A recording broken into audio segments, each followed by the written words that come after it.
A man smelling of sheep and bruised fruit walks into the most exclusive religious sanctuary in the ancient world. But if you stand in the sanctuary at Bethel and listen to the words this man is about to hurl into the crowd, he gives the command, "Strike the capitals of the pillars." The sanctuary shakes. The massive stones crack.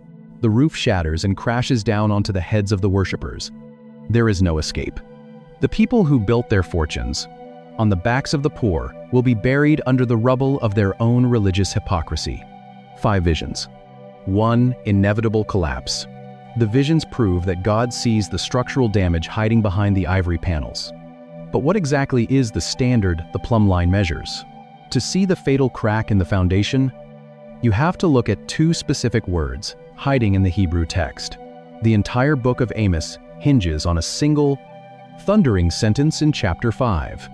God has just told the religious elites that he absolutely despises their feast days. He refuses to accept the heavy, sweet smell of their expensive burnt offerings. He tells them to take away the deafening, manufactured noise of their stringed instruments and their sanctuary choirs. The aesthetic of their worship has become physically repulsive to him because the ethics of their society are entirely broken. And then, in Amos 5:24, he demands the alternative.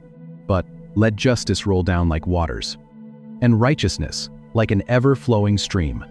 It sounds beautiful and poetic in English. But to understand what God is actually demanding, you realize the prophetic tradition operates on a completely different frequency. The prophet is not a fortune teller. He is a diagnostician. You have to look at the 2 specific Hebrew words anchoring the verse. The word translated as justice is the Hebrew mishpat. Its root is shaphat, meaning to judge or to govern. But mishpat is far more expansive than a courtroom verdict or the punishment of a criminal. In the ancient Hebrew mindset, mishpat is an action of intervention. It means stepping in to actively dismantle systems of inequity. It is the restoration of what is broken, ensuring that the widow, the orphan, and the immigrant have the exact same legal and economic protections as the wealthy landowner. But mishpat is intimately tied to the second word in the verse. The word translated as righteousness is the Hebrew tzedakah.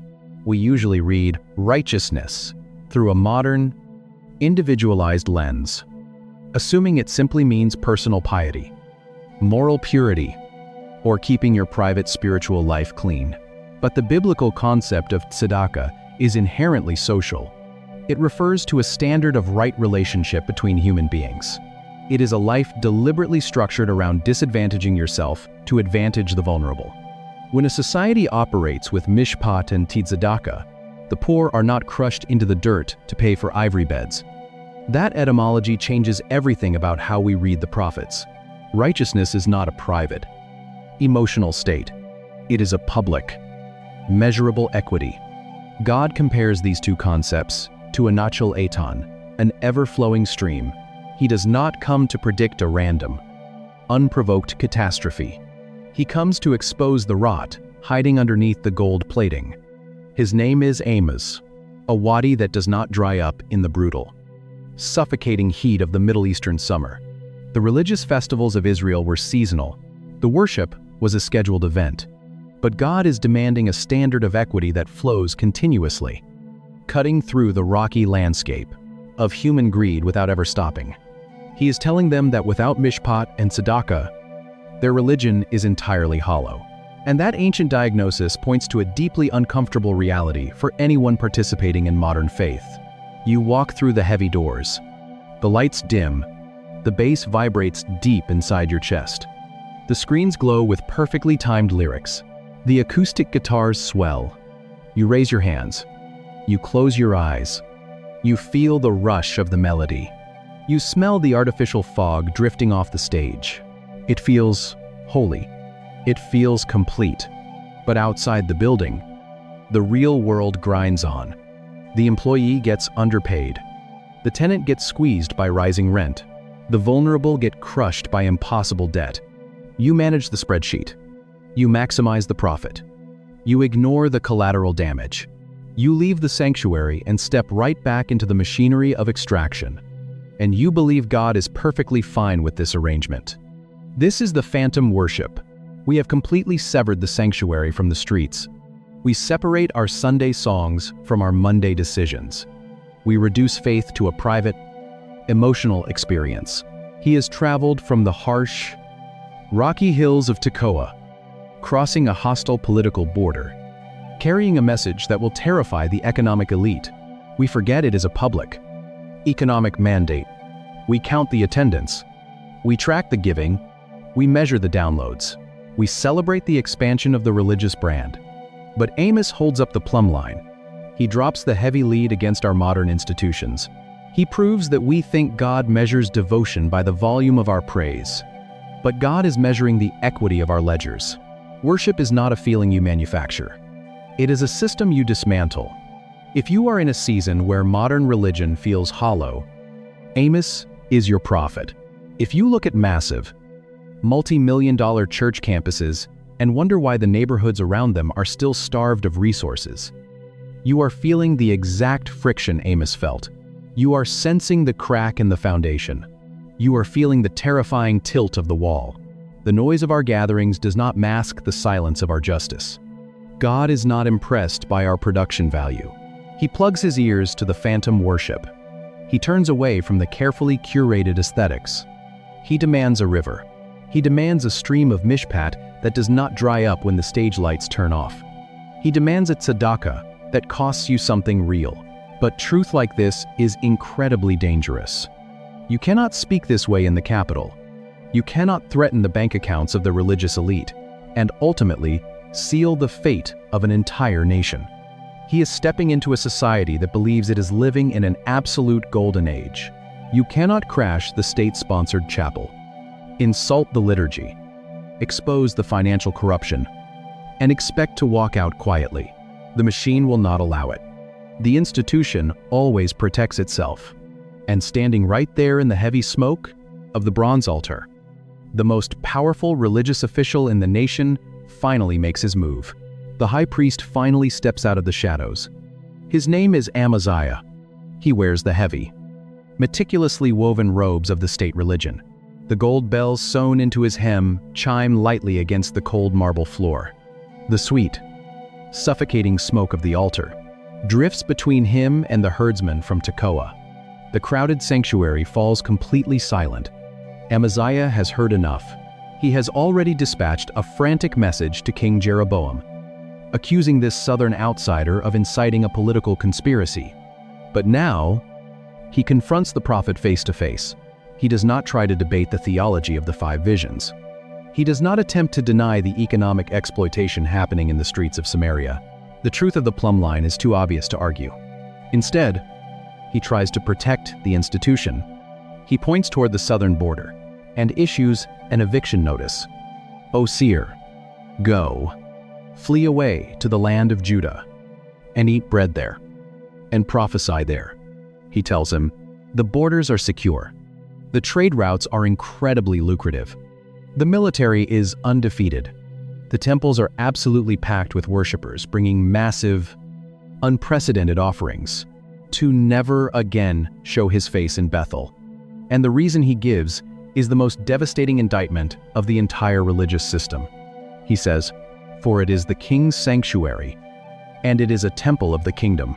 Look at the terrifying ownership in those words. Amaziah does not call Bethel the house of the Lord. He calls it the property of the king. He is not defending the holiness of God. He is protecting the revenue of the state. He reduces Amos's heavy, divine burden to a cheap commercial enterprise. When he tells Amos to go eat bread in Judah, he is insulting him. He assumes Amos is just like every other professional cleric. In the ancient Near East, a man selling spiritual favors, adjusting his theology to secure a hot meal and a comfortable bed. Amaziah literally cannot comprehend a messenger who cannot be bought. And this is the exact moment Amos drops his legendary defense. He stares directly into the eyes of the most powerful religious official in the country. He shifts his weight, gripping the rough, splintered wood of his shepherd's staff with blistered hands. He reminds the high priest that he never applied for this position. He was not born into a prophetic guild. He was breeding sheep. He was piercing bitter sycamore figs in the burning wind of the Judean desert. He did not seek out the prophetic office. By every measurable metric of the ancient world, God is overwhelmingly blessing them. But Amos carries a terrifying revelation. The Lord took him from behind the flock. Amos does not retreat. He doubles down. He looks at the high priest and delivers a hyper-specific, terrifying judgment. He tells Amaziah that his land will be divided by a measuring line. His family will be devastated by the coming Assyrian invasion, and he will die in exile in an unclean land. The institution cannot silence the wildness of God. The collision between the fig farmer and the high priest leaves an echo that rings out of the ancient world. Because the plumb line Amos saw in the third vision was never put away. It is still hanging in the air today. A nation hoarded unprecedented wealth, while the vulnerable starved and a shepherd crossed a border to crash their liturgy. A prophet listed the violent atrocities of foreign enemies, and the crowd cheered until the crosshairs shifted to their own greed. A swarm of locusts and a roaring fire threatened the land, and the intercession of one man held back the disaster. A heavy lead weight hung silently against a cracked wall, and the illusion of a flawless kingdom was exposed to the light. A basket of summer fruit sat sweet and ripe in the heat, and a society was told its golden age was actually its final rot. A booming economy and a crowded sanctuary are not proof of divine favor. They can be the anesthesia of a dying culture. The sweet smoke of expensive offerings filled a crowded sanctuary, and God demanded an ever-flowing river of justice instead. A high priest tried to protect a lucrative state institution, and a farmer from the desert proved the truth cannot be evicted. One warning, one measuring line, one God who checks the ledger. But maybe the part that stays with me most is the bolel, the piercer of the sycamore figs, the calloused, blistered hands of a man standing in the punishing heat of the Judean desert, puncturing the hard skin of bitter fruit just to let the trapped gas escape. It is not an act of destruction. It is an act of cultivation. Sometimes, the only way to bring about sweetness is to inflict a necessary wound. If you are in a season where the religious systems around you feel more like a business than a sanctuary, if you are exhausted by loud songs that seem to ignore the quiet suffering in the streets, you are not losing your faith. You are finding the plumb line. Amos is giving you permission to demand the river. Worship does not ask you to close your eyes to the brokenness of the world. It asks you to step into the stream of mishpat, to advocate for the vulnerable, and to care more about equity than aesthetics. Amos understands something about the nature of God that the worshippers at Bethel have conveniently forgotten, something that threatens the entire foundation of their wealth. And may the God who is entirely unimpressed by our production value, but deeply moved by our justice, give you the courage to be a piercer of bitter things and bring you out into a harvest you could not have grown any other way. God is not impressed by the volume of your songs. He is measuring the equity of your streets. The marble floor of Bethel is polished perfectly smooth, cold beneath his calloused feet. The smoke from the incense is thick, sweet, and undeniably expensive. To understand why Amos's words land like physical blows in this sacred space, you cannot just look at the altar. You have to look at what is happening just outside the temple doors, in the sprawling estates and the crowded marketplaces of a nation that has sold its soul for luxury. The year is roughly 760 BC. The king is Jeroboam II, and the northern kingdom of Israel has never been wealthier. The geopolitical landscape of the ancient Near East has created a perfect economic storm.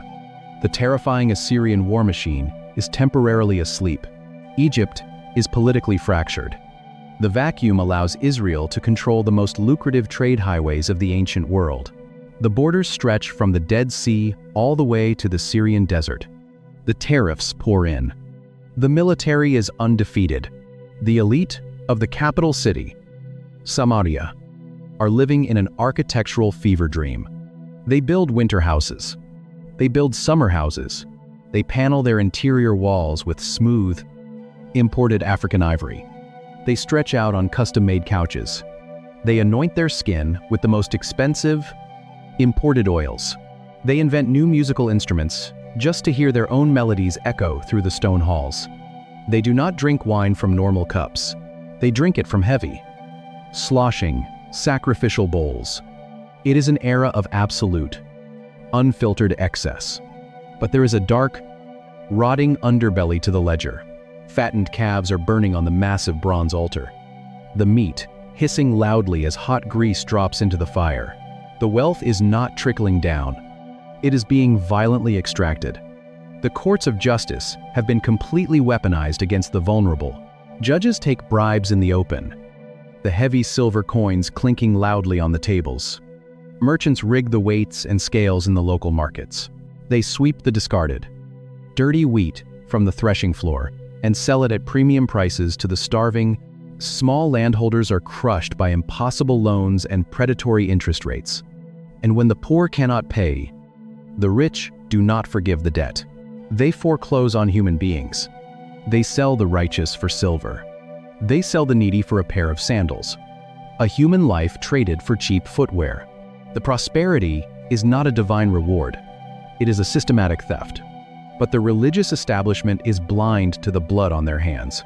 They look at the expanding borders, the overflowing bank accounts, and the packed sanctuaries, and they declare that God is overwhelmingly pleased. They sing their hymns louder. They burn their sacrifices. They celebrate their own favor. They have convinced themselves that, as long as the altar smells like roasted meat, the streets can reek of extortion. God requires a voice to shatter the illusion. He needs a messenger who cannot be bought. He needs someone who is not on the royal payroll. He needs a man completely unimpressed by the ivory beds and the sanctuary choirs. The sanctuary choirs are perfectly tuned, their voices echoing off the opulent, state-funded walls. It is a masterclass in religious production, a flawless choreography of ancient liturgy, someone entirely outside the institutional machine. And he finds him tending a flock of sheep in the barren, rocky wasteland of the south, 10 miles south of Jerusalem. The elevation drops. The green hills of the north surrender to the barren, chalky wilderness of Judea. The landscape is brutal. The limestone reflects the blinding sun. The hot wind cracks the skin on the back of a man's hands. This is Tekoa. It is a place of survival, and this is where God finds his voice. To understand the sheer shock of the man crashing the marble sanctuary at Bethel, you have to hear his own defense. In Amos chapter 7, verse 14, the high priest of Israel will eventually confront him. The priest will tell him to go home, to take his religious act back to the south, to earn his bread somewhere else. And Amos responds by naming his trade. He says, "I was no prophet, nor a prophet's son." The words he uses in the Hebrew to describe his actual life are nokt and bolel shikmim. A nokt is translated as a herdsman or a sheep breeder. It is a specific term. It appears in 2 Kings 3-4 to describe a Moabite king who managed hundreds of thousands of sheep. Amos is not a casual peasant wandering with a staff. He is a manager of harshness, and he hates it. The man does not wear the fine, embroidered linen of a Levitical priest. He wears dirt. He breeds a rugged, drought-resistant flock in a wasteland. He knows how to keep living things alive in a landscape designed to kill them, but it is the second phrase that holds the weight of his identity. A bolel is a dresser, and shikmim are sycamore fig trees, but the root word bolel literally means to pierce, to scratch, or to nip. To make an ancient sycamore fig edible, a farmer must physically puncture the tough skin of the unripe fruit. He usually does this with his thumbnail, or with a specialized iron blade. If the skin is not pierced, the ethylene gas trapped inside cannot escape. The fruit will not ripen. It will remain hard, green, and completely bitter.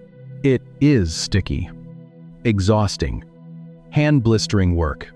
That etymology changes everything about the man standing in the temple.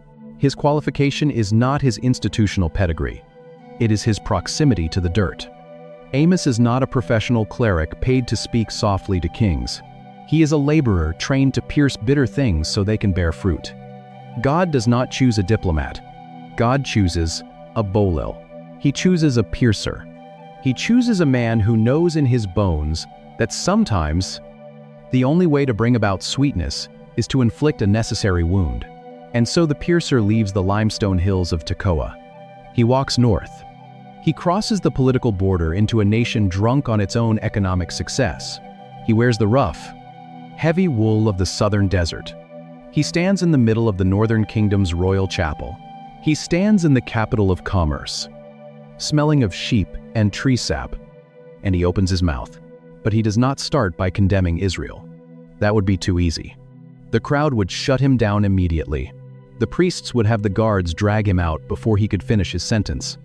Instead, he sets a geographic trap. Amos begins his prophecy with a masterstroke of rhetorical warfare. If you read the opening 2 chapters of his book, you realize he does not walk into the sanctuary and immediately indict the golden calves.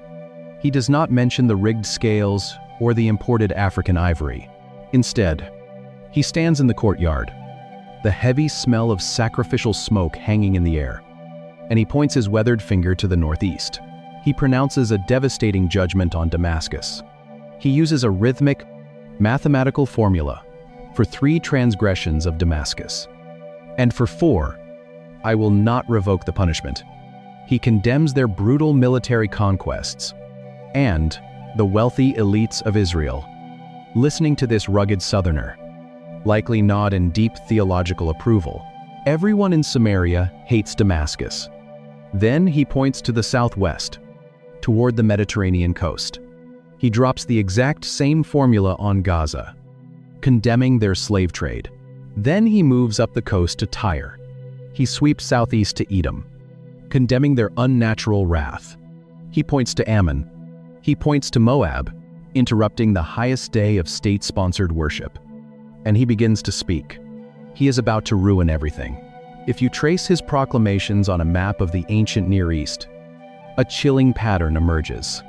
Amos is drawing a tightening geographic circle around the nation of Israel. This is not a random list of foreign policy failures. It is a psychological ambush. If watching this ancient herdsman dismantle a corrupt system is stirring up questions you've never considered, you're exactly who this channel is for. Drop a thought in the comments and hit subscribe.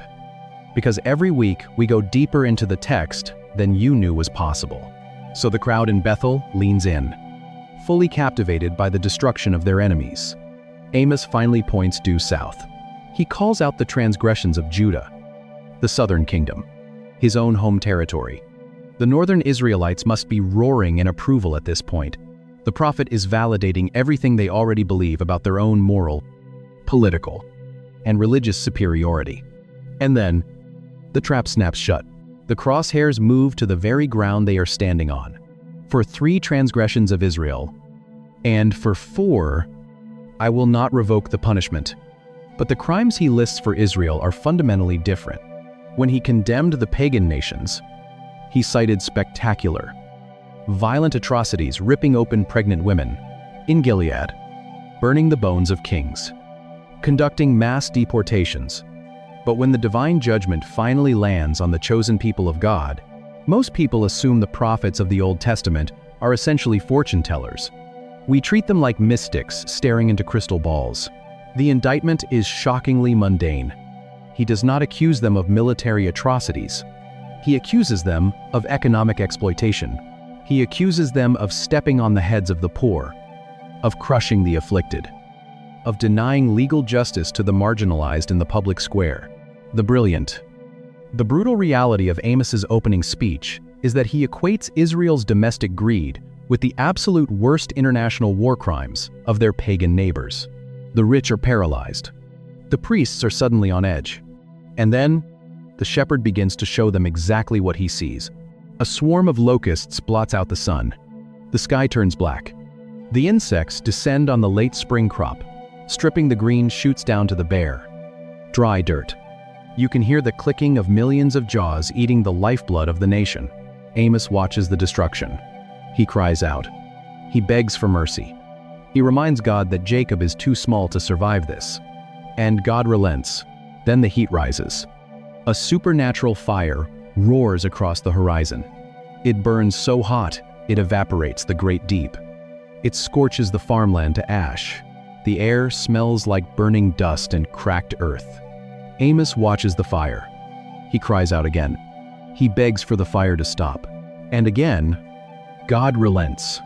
The first two visions are catastrophic, but they are halted by the intercession of a shepherd, existing only to drop vague, cryptic hints about the distant future or the end of the world. We read their books like puzzle boxes waiting to be unlocked. God is still holding back the full weight of the consequence. Then, the third vision appears. God stands beside a wall. He holds a heavy lead weight hanging from a string, a plumb line. He lowers the lead against the stone. Amos does not cry out. Amos does not beg for mercy. You can plead with a fire. You can bargain with a locust swarm. But you cannot argue with a plumb line. The lead string simply hangs there. Perfectly straight, perfectly silent, revealing the terrifying, undeniable tilt of the wall. The plumb line is not a weapon of destruction. It is a measurement of truth. It proves the structure is already leaning. Gravity does not negotiate.